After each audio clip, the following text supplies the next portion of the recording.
출애굽기 20장 3절 말씀을 통해서 건강한 가정은 하나님만 섬깁니다. 건강한 가정은 하나님만 섬깁니다. 라는 제목으로 하나님 말씀 증거하겠습니다. 출애굽기 강의 27번째 시간입니다.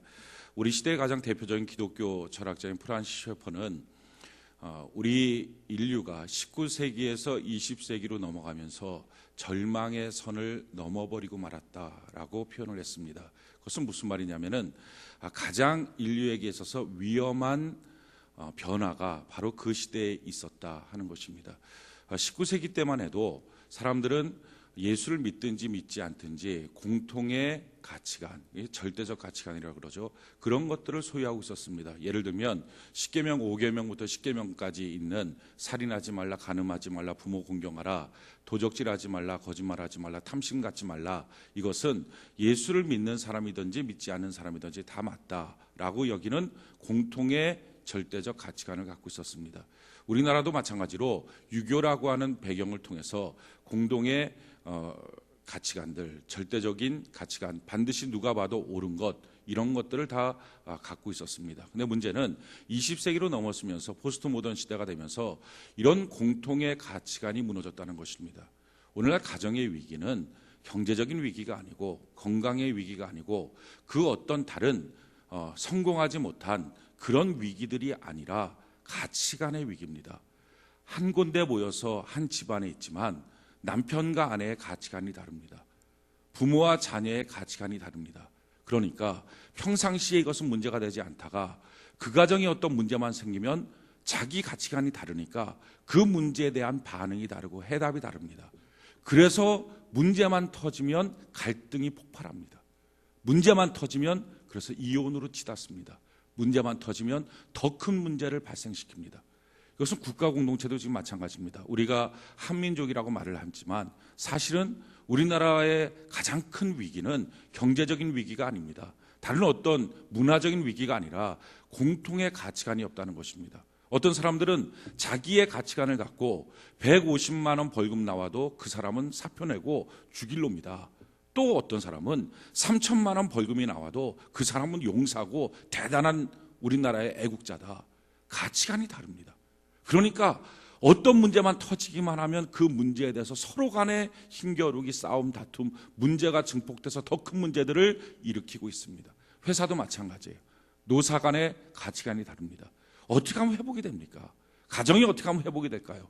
좋은 식단 차려, 우리가 건강한 가정, 행복한 가정을 말하는데 건강이라는 것을 웰빙이라고 그러죠. 이 웰빙이 식단 바꾸고 건강하게 만들고 운동하고 이런 차원으로 지금 해결할 수 있는 가정의 문제가 아니라 사실은 가정의 문제 해결하는 방법은요, 공동의 가치관을 소유하는 것입니다. 남편과 아내가 하나의 가치관이 있어야 문제가 터질 때 그 문제 앞에 같이 답을 말하고 거기서 그 문제 앞에 갈등하지 않고 한마음이 되어서 그 문제를 넉넉하게 해결할 수 있습니다. 부모와 자녀도 그렇게 하나의 가치관이 필요합니다. 교회 공동체도 마찬가지고 이 사회도 하나의 가치관이 필요합니다.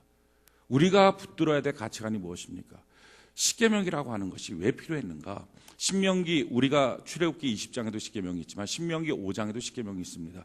그리고 신명기 5장의 십계명을 하나님이 다 말씀하시고 난 다음에 6장에 가서 십계명에 대한 결론을 말합니다. 그 결론이 이스라엘로 쉐마라는 것이다. 너희가 반드시 들어야 된다. 명심해야 된다. 이 쉐마입니다. 그 쉐마의 핵심적인 내용이 뭐냐면은 신명기 6장 1절부터 5절, 4절까지의 말씀인데, 이는 곧 너희의 하나님 여호와께서 너희에게 가르치라고 명하신 명령과 규례와 법도라. 너희가 건너가서 차지할 땅에서 행할 것이니 곧 너와 내 아들과 내 손자들이 평생에 내 하나님 여호와를 경외하며 내가 너희에게 명한 그 모든 규례와 명령을 지키게 하기 위한 것이며 또 내 나를 장구하게 하기 위한 것이라. 무슨 말입니까? 십계명은 교회에 와서 예배드리면서 듣고 은혜 받고 아멘 하고 돌아가는 것뿐만 아니라 너가 돌아가서 너희 집에서 너희 자녀를 가르쳐라. 그리고 너희 손자를 가르쳐라. 손녀를 가르쳐라. 그래서 가족 공동체 전체가 십계명이라고 하는 말씀을 공동의 가치관으로 삼아야 너희의 날이 장구하리라 라는 것입니다. 예수 믿는 사람, 예수 믿는 가정, 무엇이 다릅니까? 가치관이 온전한 하나님의 말씀 안에 서 있다는 거예요. 그게 다른 거예요. 이게 성경이 뭐라고 말합니까? 신명기 6장 3절에 이스라엘아 듣고 삼가 그것을 행하라. 그리하면 내가 복을 받고 내 조상의 하나님 여호와께서 내게 허락하신 것 같이 젖과 꿀이 흐르는 땅에서 내가 크게 번성하리라. 너의 가정에 복이 임하고 너의 가정에 번성함이 임하는 방법은 다른 데 있는 게 아니라 십계명으로 너희의 가정에 공동의 가치관을 삼아야만 한다라는 것입니다. 지금 여러분들의 가치관은 무엇입니까? 여러분들의 가정은 어떤 가치관을 갖고 살아가고 있습니까? 예수 믿는 가정, 번성과 하나님의 복이 임하기 위해서 십계명의 공동의 가치관을 소유해야 된다. 아버지도 어머니도 부모도 자녀도 똑같은 십계명의 말씀을 다 맞다, 그것이 옳습니다라고 하는 공동의 가치관을 소유해야 한다 하는 것입니다. 이 십계명을 어떤 사람들은 율법 아니냐, 지금은 은혜의 시대 아니냐, 구약은 율법, 신약은 은혜의 시대, 뭐 틀린 말은 아니지만 꼭 맞는 말도 아닙니다. 왜냐하면 구약과 신약이 전체가 사실은 다 하나님의 은혜입니다. 이 십계명을 주실 때의 배경이 뭡니까? 출애굽기 20장, 오늘 본문 말씀이죠. 같이 한번 볼까요? 출애굽기 20장 1절로 2절. 출애굽기 20장 1절로 2절, 우리 같이 한번 한 목소리 읽어봅시다. 시작. 하나님이 이 모든 말씀으로 말씀하여 이르시되 나는 너를 애굽 땅 종되었던 집에서 인도하여 낸 내 하나님 여호와니라. 자, 십계명을 선포하시기 전에 하나님 뭐라고 말합니까? 나는 너희를 애굽 땅 종되었던 집에서 건져낸 자야. 나는 너희를 구원했어. 구원의 은혜를 받은 너희와 내가 언약하기 원한다. 구원의 은혜를 받은 너희가 이제 하나님이 원하는 기준으로 살아갔으면 좋겠다 하고 주신 것이 십계명입니다. 그러기에 십계명을 따름으로 구원받지 않습니다. 구원의 조건은 아닙니다. 그러나 구원받은 사람들이 살아야 될 삶의 가치관, 살아야 될 가정생활의 모습, 그게 바로 십계명이다 하는 것입니다. 오늘 그 십계명 중에서 우리가 첫 번째 계명의 말씀을 갖고 은혜를 나눌 것입니다. 이 첫 번째는 열쇠예요. 전체 계명을 여는 열쇠. 그래서 가장 중요하고 가장 핵심적인 내용입니다. 하나님은 과연 우리의 가정이, 우리의 인생이, 우리의 사업장이 어떤 가치관을 갖고 공유하며 살기를 원하실까? 자, 오늘 말씀 첫 번째 계명이죠. 우리 3절 같이 한번 읽어볼까요? 출애굽기 20장 3절 같이 한 목소리 시작. 너는 나 외에는 다른 신들을 내게 두지 말라. 너는 나 외에는 다른 신들을 내게 두지 말라. 이것이 첫 번째 계명입니다. 여기서 신이라고 할 때 종교학적으로 따지면 인간의 어떤 문제 가운데 그 문제를 해결해 줄 수 있는 궁극적인 존재, 그래서 그걸 믿고 의지하는 존재, 이것이 신입니다. 다시 말씀드립니다. 사람들이 살면서 문제가 발생하죠. 그 문제 가운데 이 문제를 해결해 줄 수 있는 궁극적인 존재, 그래서 내가 그 존재를 지금 믿고 의지합니다. 그 존재가 바로 신이에요. 자, 그러니까 이 신이 하나다. 그것보다 많은 사람들은 여럿이기를 원합니다. 왜냐하면 나를 어떤 문제 가운데서 해결해주고 도와주고, 그래서 내가 믿고 의지할 수 있는 존재가 하나밖에 없다. 불안하잖아요. 그러니까 둘이 있으면 더 좋고요, 10개 있으면 더 좋고요, 100개 있으면 더 좋은 거예요. 그러니까 많은 신들을 만들어내길 원해요. 그래서 종교학적으로 보면 사람은 다신론자입니다. 누구든지 본능적으로. 이집트, 그리스, 고대 그리스 같은 경우는 약 3만 개의 신이 있었다 그래요. 우리 가까운 일본은 지금 8만 개의 신이 있어요. 인도는 수백만 개의 신이 있습니다. 우리나라도 신이 너무 많아요. 산에 가면 산신, 바다에 가면 해신, 부엌에 가면 부엌신, 어디 가면 무슨 신, 곳곳마다 마을 둥구머리 거기 나무 있는데 거기 가도 신이 있고. 그러니까 신이 많으면 많을수록 좋다. 그래서 어떻게 하든지 여기 가면 이게 좀 도와주고, 저기 가면 저게 도와주고, 여기 가면 여기서 도와주고, 이렇게 도와줄 수 있는 존재가 많았으면 좋겠다. 많은 신들을 만들어냈어요. 그런데 하나님 말합니다. 그렇게 만들어놓은 많은 신들, 우리의 필요를 따라서 만드는 많은 신들, 그게 우상이야. 그거를 내 앞에 두지 마라. 이게 첫 번째예요. 하나님만 섬기는 가정. 우리가 필요에 따라서 만들어낸 신들, 이거를 다 버려야 된다 하는 것입니다. 우리의 필요에 따라서 만들어진 신이 아니고요, 그게 우상이고요. 신은 뭡니까? 여호와 하나님 한 분밖에 없어요. 그 여호와 하나님, 여호와라는 이름의 뜻이 스스로 계신 자, 내가 만들어낸 존재가 아니라 그분은 원래 스스로 계셨고, 스스로 계신 그분이 우리를 만드신 거예요. 그분이 창조주고 우리가 피조물이에요. 그래서 그분, 유일하게 그분만이 신이다. 여호와 하나님 한 분 외에는 다른 신을 내 앞에 두지 마라. 자, 우리 현대인들이 갖고 있는 그런 우상들이 뭡니까? 우상들을 만들어내는 거예요. 도움 받았으면 좋겠다. 제일 첫 번째 만몬이라고 하는 거예요. 이 만몬이라고 하는 말은 내가 믿는다라는 뜻인데, 이게 아람어로는 돈을 사랑하는 신입니다. 이게 돈신이에요. 오늘날 얼마나 많은 사람들이 돈을 필요로 하고 돈을 좋아하고 돈을 믿고 삽니까? 돈이 필요합니다. 사람 사는데 돈이 왜 안 필요하겠어요? 그래서 사업할 때도, 교회 생활도, 신앙 생활도, 가정 생활도 다 돈이 필요합니다. 친구 간에 만날 때도 다 돈이 필요해요. 근데 문제는 필요해서 번 돈이 어느 순간부터 그 돈이 자기를 지켜준다고 생각하는 거예요. 심지어는 지금 이 문제가 돈이 생기면 해결된다고 생각하는 거예요. 나의 이 문제 해결할 수 있는 게 돈이라는 거예요. 그래서 돈이 생겨야 된다는 거예요. 믿고 의지하고 따르는 것, 이게 돈이에요. 예수 믿는 어르신들 분들 중에서 그런 얘기들 하시는 분들이 있어요. 야, 너 늙어 죽을 때까지 절대로 너 자식한테 돈주머니 풀지 마. 그거 풀면 안 돼. 그거 풀어서 그냥 먼저 딱 다 줘버리고 나면 너 앞으로 늙어 꼬부라질 때까지 아들 한 번 얼굴도 못 본다. 올 때마다 그거 몇 푼씩 주는 게 있어야지 그게 찾아오지. 그거 그냥 확 풀어놓고 나면 하나도 끝까지 붙잡고 있어야 될 거. 그래야지 너가 지켜. 그거 돈이야. 돈주머니 풀지 마. 이 사람이 돈을 믿는 사람인지 예수님 믿는 사람인지, 여러분들은 어떻습니까? 성경은 말하는 거예요, 우리에게. 마태복음 6장 24절에 한 사람이 두 주인을 섬기지 못할 것이니 혹 이를 미워하고 저를 사랑하거나 혹 이를 중히 여기고 저를 경히 여김이라. 너희가 하나님과 재물을 겸하여 섬기지 못하리. 너희가 하나님과 재물을 겸하여 섬기지 못하리. 그래서 우리가 하나님을 섬기는 거예요. 하나님을 섬긴다는 것의 표징이 뭡니까? 그게 헌금이에요. 11조와 헌금. 아마 여러분들이 이런 생각하실 겁니다. 왜 하나님은 부유하시다며, 넉넉하시다며, 전능하시다며 우리처럼 무능하고 돈도 별로 없고 아무것도 없는 우리의 돈을 자꾸 탐을 내실까? 왜 틈만 노리면 그걸 자꾸 내놓으라 그러실까? 좀 너무한 것 아니냐라고 생각하실지 모릅니다. 어떻게 보면 그럴 수 있어요. 근데 그게 아니에요. 하나님이 말씀하시는 거예요. 너가 돈을 의지하고 사는 자가 아니라 나를 의지하고 사는 자가 돼야 된다.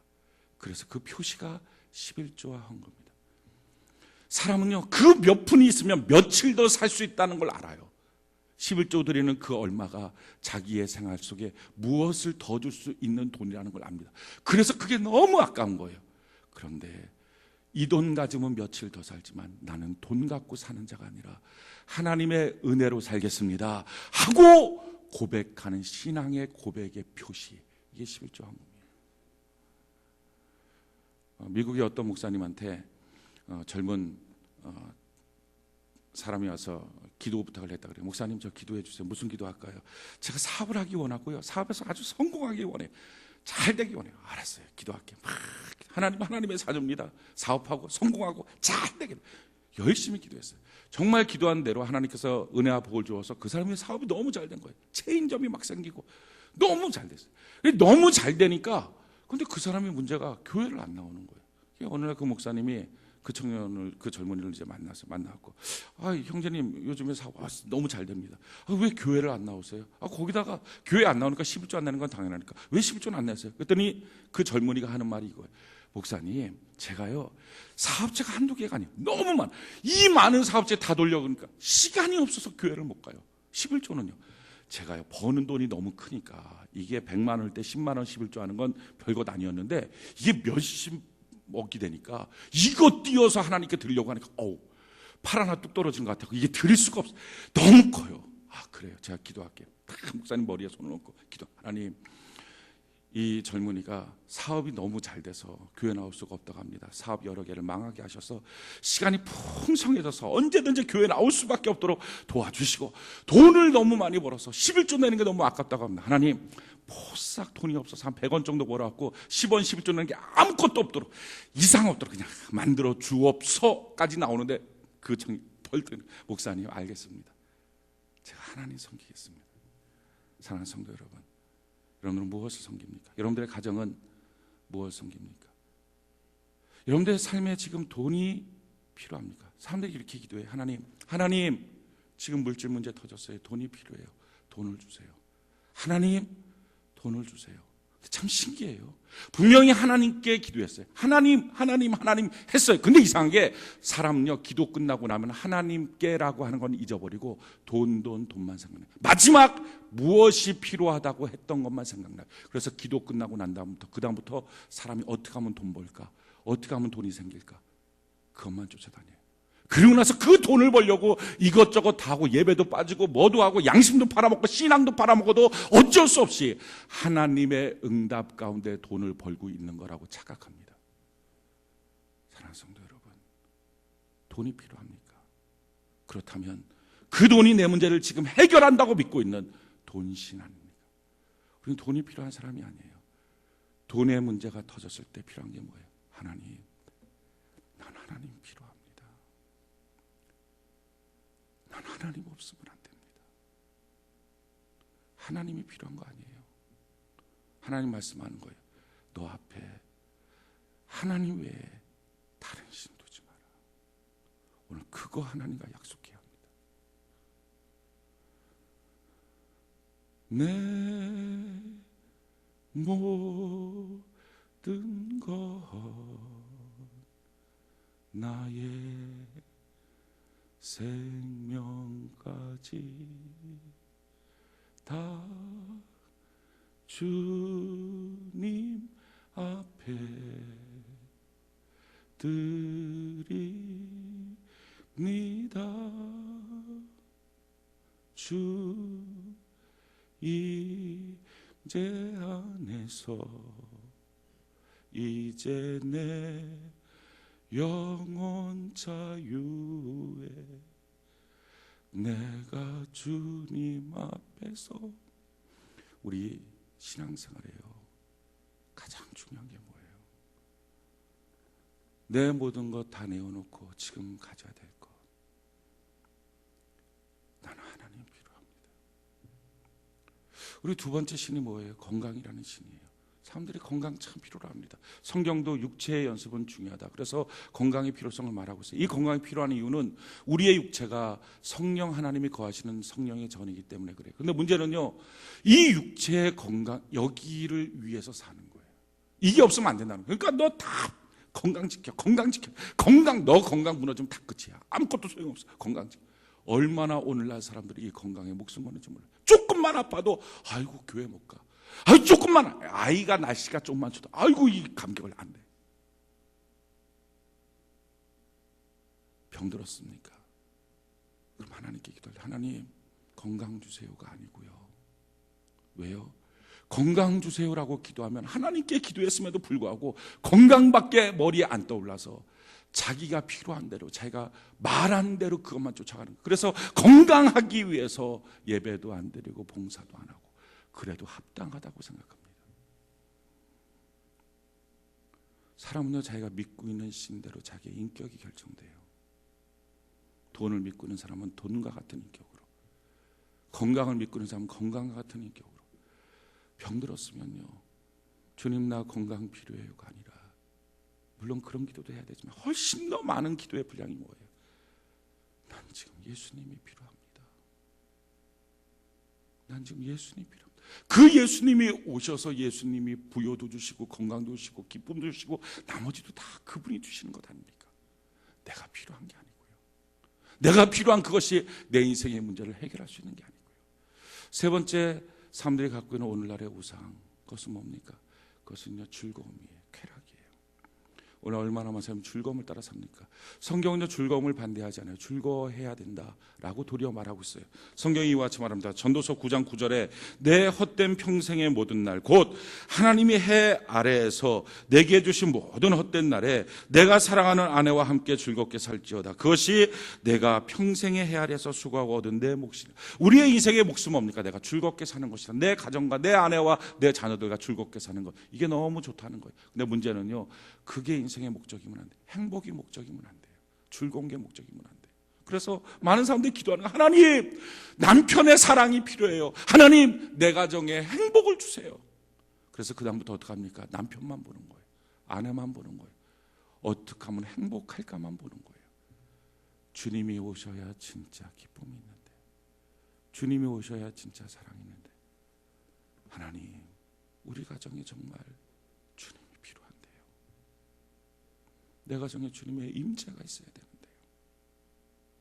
그 기도가 중요한 거예요. 성경이 이렇게 말합니다. 빌립보서 3장 17절에 보니까 형제들아 너희는 함께 나를 본받으라. 그리고 너희가 우리를 본받은 것처럼 그와 함께 행하는 자들을 눈여겨보라. 내가 여러 번 너희에게 말하였거니와 이제도 눈물을 흘리며 말하노니 여러 사람들이 그리스도의 십자가의 원수로 행하는, 십자가의 원수처럼 행하는 사람들의 특징이 뭐예요? 그들의 마침 멸망이요 그들의 신은 배요. 그러니까 오직 이 배의 즐거움, 육체의 즐거움, 쾌락만을 위해서 사는 거예요. 이 즐거움의 끝이 뭡니까? 그게 중독이에요. 술 좋아하다가 술 중독, 인터넷 좋아하다가 인터넷 중독, 성 좋아하다가 성 중독, 마약 좋아하다가 마약 중독, 도박 좋아하다가 도박 중독. 인생이 망하는 거예요. 하나님이 주시는 즐거움만이 진짜 즐거움이에요. 하나님, 내 가정의 행복과 남편의 사랑이 필요합니다가 아니고요. 아니, 그 기도도 해야 되겠죠. 그런데 그 기도 한 번 했으면 100번 정도는 나는 내 가정에는 하나님이 필요합니다. 철저히 하나님께. 그러면 그때부터 사람이 생각이 달라지는 거예요.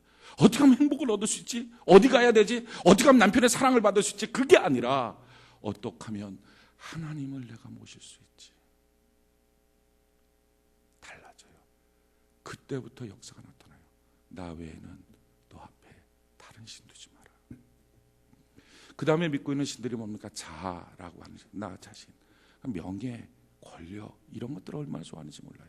그래서 사람들이 보이지 않는 하나님의 평가에 대해서는 아무렇지도 않게 생각하고요, 보여지는 사람들의 평가, 사람들이 나를 어떻게 보나, 여기에 대해서 얼마나 관심이 많은지 몰라요. 다른 사람 도대체 나를 어떻게 보면, 내가 그래서 무슨 차를 타고 다녀야 되고, 내가 어떤 집에 살아야 되고, 내가 가서 돈을 쓸 때는 이만큼씩 써야 되고, 그게 없으면 주눅 들고, 사람들이 나를 어떻게 보고 있나. 사람들이 보는 거 인기 따라 사는 것이 얼마나 허무합니까? 인기 좋아해서 살았던 인기 연예인들, 우리나라도 그렇지만 외국 엘비스 프레슬리, 마이클 잭슨 다 약물 중독이에요. 허무한 삶. 사람들은 또 이신론을 믿고 사는 사람이 있어요. 하나님이 이 땅을 만드셨다, 이걸 압니다. 믿습니다. 그럼에도 불구하고 그 하나님은 지금 나를 다스리고 통치하지 않는다. 그래서 하나님 멀찍이 있고 이 세상은 내가 그냥 사는 거야 라고 생각해요. 그래서 기도할 힘도 없어요. 그분의 인도가 있는데, 그분이 나를 오늘도 인도하시는데 그걸 믿질 않아요. 어떤 사람은 무신론자예요. 하나님 없다는 거예요. 신이 없다는 거예요. 그래서 오늘날 이 무신론이 팽배하니까 문제만 터지면 젊은 아이들이 목숨을 끊어버리는 거예요. 해결 방법이 없다. 날 도와주실 분이 없다. 성경은 말하고 있어요. 미련한 자가, 어리석은 자가 하나님이 없다 하는도다. 사랑하는 성도 여러분, 여러분들의 가정에는 무엇을 믿고 있습니까? 하나님 말씀하는 거예요. 하나님 외에 다른 신을 내 앞에 두지 마라. 이게 첫 번째예요. 돈이 필요하십니까? 하나님 필요하십니까? 건강이 필요하십니까? 하나님이 필요하십니까? 행복이 필요하십니까? 하나님 필요하십니까? 너는 내 앞에 나 외에 다른 신 두지 마라. 우리가 갖고 있는 근원적인 다신론, 이거를 쏟아버리는 첫 번째 약속. 그때부터 건강한 가정, 공동의 가치관, 회복된 가치관의 가정이 이루어지고 그런 인생이 이루어질 수 있다 하는 것입니다. 어떻게 하면 그것이 될까요? 오늘 본문에서 우리에게 두 가지를 말씀해 주고 있어요. 오늘 본문 말씀 같이 한번 볼까요? 출애굽기 20장 3절. 출애굽기 20장 3절. 우리 같이 한번 한 목소리 한번 읽어봅시다. 출애굽기 20장 3절 같이 한 목소리 시작. 너는 나 외에는 다른 신들을 내게 두지 말라. 자, 제일 첫 번째, 이 십계명은 가정 공동체를 향한 말씀이거든요. 국가 공동체, 교회 공동체를 향한 말씀이에요. 또한 개인을 향한 말씀이기도 합니다. 그럴 때 하나님께서 우리의 가정에 회복이 있기 위해서, 우리의 가정에 하나님의 임재가 있기 위해서 꼭 필요한 제일 첫 번째, 그것은 우리 가정 전체가 아니라, 우리 회사 전체가 아니라 뭐라고 말합니까? 너는이에요. 남편이 안 돼서요, 아내가 안 돼서요, 부모가 안 돼서요, 이런 핑계 대지 말고, 그것 때문에 속상하고 힘들어요 라고 말하지 말고, 그냥 너가 하나님 잘 믿어라.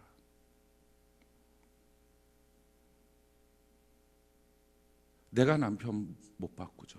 내가 아내 못 바꿔요. 내가 내 자녀 내 몸에서 나와도 못 바꿉니다.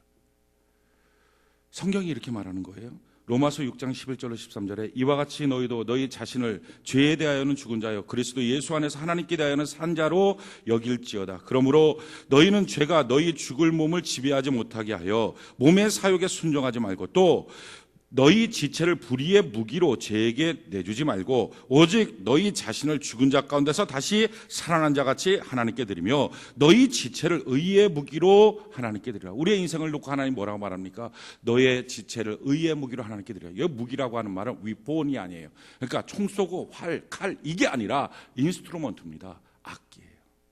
하나님 우리 자신을 뭐라고 말해요? 악기란 거, 악기. 저희 피아노가 있어요. 이 피아노인데 제가 피아노 치잖아요.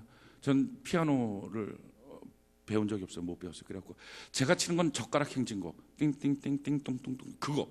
근데 그것도 뒷부분은 몰라. 앞부분만. 이거 제가 여기서 만약에 예배 시간에 치고 있다 그럼 여러분들 다 왜 이렇게 시끄럽냐 그러고 있을 거예요. 근데 연주자가 치니까 이게 얼마나 가슴 뭉클하고 은혜가 됩니까? 사랑하는 성도 여러분, 성경은 말해요. 저와 여러분들이 악기라고요. 내가 악기인데 이 악기를 무능한 연주자인 내 자신이 연주하니까 그 소리가 남편 교회는 너무 듣기 싫은 거예요. 바른 연주법에 따라서 연주를 해도 그 소리가 듣기 싫어요. 아, 교회 나와요. 예수 믿어요. 그 소리가 짜증나는 거예요. 자녀들한테 이렇게 해라 저렇게 해라 그 말이 짜증나는 거예요. 내가 연주하는 내 몸의 악기. 이게 안 좋은 거예요. 하나님 말해요. 너의 몸은 악기인데 그것을 의의 병기로 하나님께 드리라. 하나님 나를 사용해 주세요. 하나님 말씀하는 거예요. 너의 가정의 회복은 일단 너가 다른 사람 따지지 말고 너가 먼저 하나님께 너의 인생을 너의 육체를 하나님이 쓸 수 있도록 드리라. 하나님이 쓰셨으면 좋겠어요. 그때부터 나오는 소리가 기가 막힌 하나님이 연주자니까 그 소리가 남편한테 영향력이 있고 아내한테 영향력이 있고 자녀한테 영향력이 있기 시작합니다. 두 번째 방법이 뭐예요? 오늘 다시 한번 읽어볼까요? 출애굽기 20장 3절 출애굽기 20장 3절 같이 한 목소리 시작. 너는 나 외에는 다른 신들을 내게 두지 말라. 하나님 외에는 다른 신들 두지 마라. 우리가 그런데요, 다른 신들은 체감적으로 느낍니다. 돈 필요하다. 이 돈 갖고 슈퍼에 가면 뭐뭐 살 수 있다. 건강 있으니까 뛰어다닐 수 있더라. 즐거움 있으니까 엔돌핀 나고 좋더라. 체감할 수 있어요. 근데 보이지 않는 하나님이니까요, 체감이 안 돼요. 그래서 하나님 외에 다른 신들 다 버려라 할 때 절망감이 느껴지고, 그럼 하나님은 어떻게 해야 돼요? 모르는 거예요. 그래서 성경은 말해요. 너가 하나님 만나야 된다. 하나님 못 만나면 안 돼요. 어떻게 하면 하나님 만날 수 있습니까? 예수님이 이 땅에 생존하실 때 시대는요, 예수님 만나면 하나님 만났어요. 성경이 이와 같이 말해요. 요한복음 1장 14절에 말씀이 육신이 되어 우리 가운데 거하시며 우리가 그의 영광을 보니 아버지의 독생자의 영광이요 은혜와 진리가 충만하더라. 요한복음 1장 18절에 본래 하나님을 본 사람이 없으되 아버지 품속에 있는 독생하신 하나님이 나타내셨느니라. 독생하신 하나님 예수 그리스도를 봄을 통하여 우리가 하나님을 볼 수 있었다. 요한복음 14장 8절로 9절에 빌립이 이르되 주여 아버지를 우리에게 보여 주옵소서. 그리하면 족하이나이다. 아버지 하나님 좀 보고 싶습니다. 그랬더니 예수님 말씀하시는 거예요. 예수께서 이르시되 빌립아 내가 이렇게 오래 너희와 함께 있을 때 내가 나를 알지 못하냐. 나를 본 자는 아버지를 보았거늘 어찌하여 아버지를 보이라 하느냐. 예수님이 이 땅에 육체로 계실 때는 예수님을 만나면 하나님을 만났어요. 그럼 이 시대는 어떻게 우리가 하나님을 만납니까? 방법은 한 가지예요. 예수님의 몸된 교회를 통해서 만나는 거예요. 성경이 이렇게 말합니다. 에베소 1장 23절에 교회는 그의 몸이니 만물 안에서 만물을 충만하게 하시는 이의 충만한 힘이라. 교회 안에서 예수님을 만나는 거예요.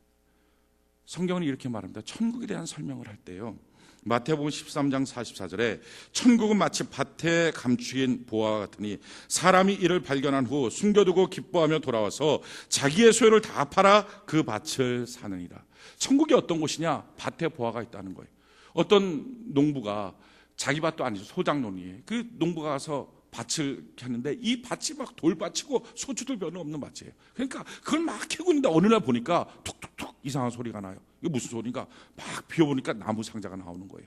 그 나무 상자를 딱 열니까 어마어마한 보화가 있는 거예요. 차 대단하다. 근데 그거 가지면 안 되잖아요. 절도잖아요. 왜? 자기 밭이 아니니까. 그러니까 이 농부가 어떻게 합니까? 자기에 있는 모든 재산을 다 팔아서 주인을 찾아간 거예요. 소작농이 주인 어른 그 밭 저한테 파세요. 사람들이 미쳤다 그런 거예요. 야, 그 밭 돌짝밭인데 아무런 소출도 나지 않는데 그 밭 못 들어서. 아니야, 너희들은 내 마음 몰라. 그 밭 내가 사야 돼. 그래서 그 돈을 주고 그 밭을 사갖고 나오는 거예요.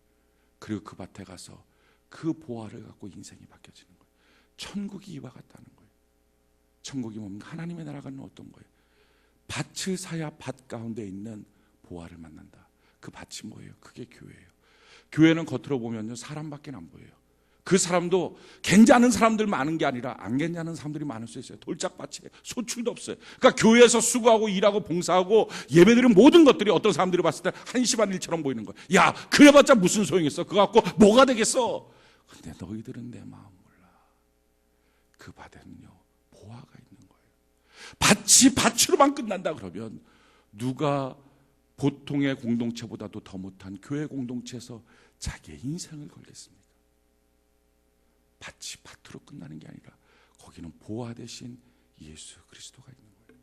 그분을 발견하는 거예요. 어떻게 주의 몸된 교회를 김매고 간 것처럼 그렇게 애쓰다 보면, 수고하다 보면, 예배드리다 보면 어느 날 주님을 만나는 거예요.